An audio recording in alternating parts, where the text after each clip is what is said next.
আর এবার খারাপ রাস্তায় করা হাইকোর্ট, একাধিক রাস্তা খারাপ মন্তব্য করলেন বিচারপতি। জলমগ্ন একাধিক রাস্তা মন্তব্য বিচারপতির, কড়া ব্যবস্থার হুঁশিয়ারি দিয়েছেন। প্রতিনিধি অর্ণব এই মুহূর্তে আমাদের সঙ্গে রয়েছেন। অর্ণব, আজ বিচারপতির পর্যবেক্ষণ কি ছিল?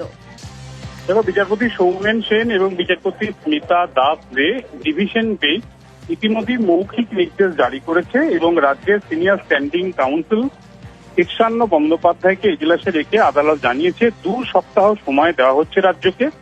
এর মধ্যে রাজ্যের যে বিভিন্ন রাস্তা খারাপ, খানা বন্ধ, রোগীদের অবস্থা আরো খারাপ হচ্ছে, সেই রাস্তা মেরামত বা সংস্কারের ব্যবস্থা যদি 2 সপ্তাহের মধ্যে রাজ্য না দেখাতে পারে, সেক্ষেত্রে কলকাতা হাইকোর্ট স্বতঃপ্রণোদিত হস্তক্ষেপ করবে। অর্থাৎ কলকাতা হাইকোর্ট সুগমত কগনিজেন্স নিয়ে এই মামলায় পদক্ষেপ করবে এবং রাজ্যকে জানিয়ে দেওয়া হলো এক্ষেত্রে সমস্ত জেলা পরিষদ বা সমস্ত কর্তৃপক্ষ যারা রয়েছে এই রাস্তা সারাইয়ের দায়িত্বে, তারা বিষয়টি দেখুক, পদক্ষেপ করুক এবং টাকার সংস্থান নেই এমনটা আদালত শুনবে না।